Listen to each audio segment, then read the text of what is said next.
गुड़हल है या गुलाब है, पौधे के सारे पत्ते झड़ चुके हैं, पौधा बिल्कुल सूखा बेजान पड़ा हुआ है और सालों से इसमें कलियां नहीं बनी है। उस पौधे में भी नया ग्रोथ बहुत जल्दी से शुरू होगी और इसके लिए बहुत ही चमत्कारी दो खाद के बारे में बताऊंगी। तो एक होगा बूस्टर खाद, जो अचानक से पौधा मुरझा रहा है, पत्ते पीले होकर झड़ चुके हैं, तो उस पौधे में भी देना है। कीड़े मकोड़े फंगस लगे हैं तो उस पौधे में भी आपको देना होगा और इसके अनगिनत फ़ायदे हैं। साथ में मैं और एक खाद बताऊंगी जो पौधे को पूरा न्यूट्रिशन देगा। एक ताकतवर खाद के बारे में बताऊंगी जो पौधे को बहुत सारा न्यूट्रिशन देगा और पौधा बहुत जल्दी से नया ग्रोथ शुरू करेगा।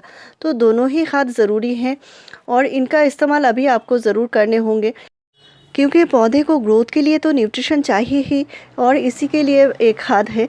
दूसरा खाद है जो पौधे में ग्रोथ नहीं शुरू हो रही है, डोर्मेंसी से पौधे निकलने वाले हैं लेकिन पौधे में कोई नया फुटाव नहीं आ रहा है, इसके लिए दूसरा खाद है। और पौधे में जो कलियां नहीं बन रही है इसी के लिए है। साथ में मैं मिट्टी में देने वाले जो पोषण के बारे में बताऊंगी, न्यूट्रिशन के बारे में भी बताऊंगी। और देख सकते हैं सूखे बेजान पड़े हुए पौधे में भी नया फुटाव आ चुका है। तो अगर आप मेरे चैनल को फॉलो करते हैं तो आपको पता होगा अभी जो टाइम है बहुत ही ज़्यादा ज़रूरी टाइम है, पौधे को सही से न्यूट्रिशन देना होता है। और फरवरी महीने के ऊपर मैंने कई सारे वीडियो शेयर किए हैं जिनसे आपको बहुत ज़्यादा फ़ायदा मिलने वाला है। पौधे की मिट्टी में कौन से न्यूट्रिशन देना होगा, पौधे में कैसी खाद देनी है, कैसे नए फुटाव लानी है। तो ये जो खाद है ये थोड़ा गर्म खाद है और विंटर में ज़्यादा इस्तेमाल किया जाता है। जब मई जून की गर्मी है, बहुत ज़्यादा टेम्परेचर है आपके यहाँ, तो ये खाद आपको नहीं देनी है। जैसे 40-45 डिग्री टेम्परेचर जाता है उस टाइम पौधे में कोई भी खाद नहीं देनी है और ये खाद बिल्कुल भी नहीं देने हैं, क्योंकि ये थोड़ा सा गर्म खाद होती है। और इस खाद को आप अभी भी दे सकते हैं, बहुत ही पतला करके देना है। तो ये कौन सी खाद है, ये है सरसों खली खाद यानी मस्टर्ड केक फर्टिलाइज़र। तो मैंने यहाँ पे जो एक मुट्ठी सरसों खली को आधे लीटर पानी में डुबो कर रखा है और इसको जो है 3 दिन बाद इसको इस्तेमाल करना है। और इसमें मैं जो हाफ़ टी स्पून गुड़ भी मिलाती हूँ। तो गुड़ से क्या होता है, ये बहुत अच्छे से फर्मेंट होता है। इस पर मैंने कई सारे वीडियो शेयर किए हैं कैसे इनको बहुत ज़्यादा ताकतवर बनानी है और कैसे फर्टिलाइज़र बनानी है। तो वीडियो लंबा हो जाएगा इसलिए मैंने दिखाया नहीं है।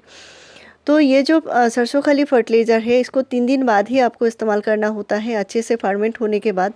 और गुड़ देने से क्या होता है, इसमें स्मेल नहीं आती। तो इसको अच्छे से डाइल्यूट करके देना पड़ेगा। तो 100 ml अगर फर्टिलाइज़र लिया है तो कम से कम 500 से 600 ml नॉर्मल पानी मिलाकर ही देना है। यानी 1 लीटर अगर फर्टिलाइज़र है तो कम से कम 7 से 8 लीटर नॉर्मल पानी मिलाकर ही पौधे में दीजिए। तो गुड़हल में, गुलाब में, हर एक पौधे में दीजिए। तो अभी जो टाइम है इस टाइम अपने पौधे को पूरे दिन के धूप में रख सकते हैं, लेकिन जब गर्मी बढ़ जाती है तो आपको पूरे दिन के धूप में गुड़हल को नहीं रखना है। क्योंकि मेरे जो पौधे हैं ये सारे ही हाइब्रिड पौधे हैं, लेकिन जो देसी गुड़हल के पौधे हैं इनको आप पूरे दिन के धूप में रख सकते हैं, कोई बात नहीं, ये पूरे दिन के धूप को सह सकते हैं। तो मैं पौधे में जो शावरिंग करती हूँ इससे पौधा बहुत ही ज़्यादा हेल्दी बनता है। और इस तरह के शावरिंग आपको ज़रूर करने होंगे, कम से कम दिन में एक बार ज़रूर कीजिए। इससे नया फुटाव जो है, नया ग्रोथ है, बहुत जल्दी से आएगा। और फर्टिलाइज़र का ध्यान तो आपको सही से रखना होगा और इस पर मैं वीडियो शेयर करती जा रही हूँ। तो लास्ट जो वीडियो मैंने डाला हुआ है वो गर्मी के ऊपर है, गर्मी में आपको कौन सा फर्टिलाइज़र देनी है, कैसे पौधे की मल्चिंग करनी है। और अभी जो मैं बताऊंगी, आपके पौधे में बहुत सारा पत्तियां झड़ चुके हैं, पीले होकर पौधा बिल्कुल सूखा बेजान पड़ा हुआ है, एक भी कोई नई ग्रोथ नहीं है। तो इसी कारण के लिए आपको ये देना है। मिट्टी में फंगस लगे हैं या पौधे के ऊपर कीड़े लगे हैं तो ये बहुत ही ज़रूरी चीज़ होती है, आपको कम से कम 2 महीने में एक बार पौधे में इस्तेमाल करना होगा ताकि पौधा हेल्दी बना रहे। और पौधे में कलियां नहीं बन रही हैं तो भी आपको ये देना होगा, लेकिन बार बार इसका इस्तेमाल हम पौधे में नहीं करते। तो ये एक बूस्टर खाद की तरह होती है, लेकिन ये कोई खाद नहीं है, ये है बेकिंग सोडा, यानी जो मीठा सोडा जो होता है वो है। और इसको किसी भी आपको जो ग्रोसरी शॉप है आपको आसानी से मिल जाएगी। तो बेकिंग सोडा और बेकिंग जो पाउडर होता है दोनों में अंतर होता है, बेकिंग पाउडर नहीं है ये। तो बेकिंग सोडे के पैकेट में सोडा लिखा हुआ होता है और बेकिंग पाउडर में बेकिंग पाउडर ही लिखा हुआ होता है। तो आप देख के ख़रीदिए और ये जो है आपको ग्रोसरी शॉप में आसानी से मिल जाएगी। तो इसका इस्तेमाल बहुत सावधानी से करनी है और हाफ़ टी स्पून आपको 1 लीटर पानी में घोलना होगा, इससे ज़्यादा घना आपको नहीं करना है। और ये ग्रोथ को बूस्ट करती है, प्लांट को हेल्दी बनाए रखती है। तो प्लांट में अगर कीड़े लगे हैं या मिलीबग लगे हैं या फंगस लगे हैं तो भी आपको इसका इस्तेमाल करना होगा। और ये जो है आपको सिर्फ हाफ़ टी स्पून लेना है और 1 लीटर पानी में घोलना है।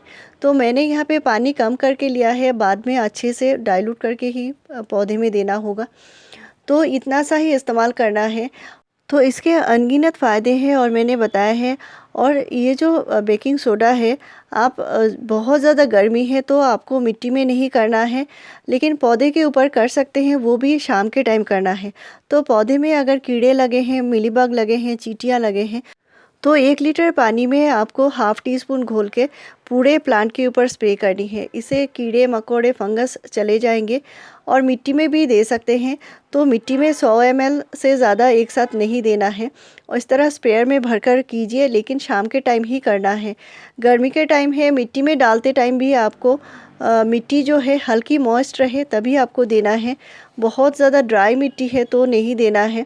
और बहुत ज़्यादा गर्मी है, गर्मी की दोपहर में आपको नहीं देनी है, यानी दोपहर की जो धूप होती है बहुत ज़्यादा तेज़ होती है, उस टाइम आपको मिट्टी में भी नहीं देना है, शाम के टाइम दे सकते हैं। तो इससे जो फ्लावरिंग है वो भी बूस्ट होगी, पौधा भी हेल्दी बनेगा।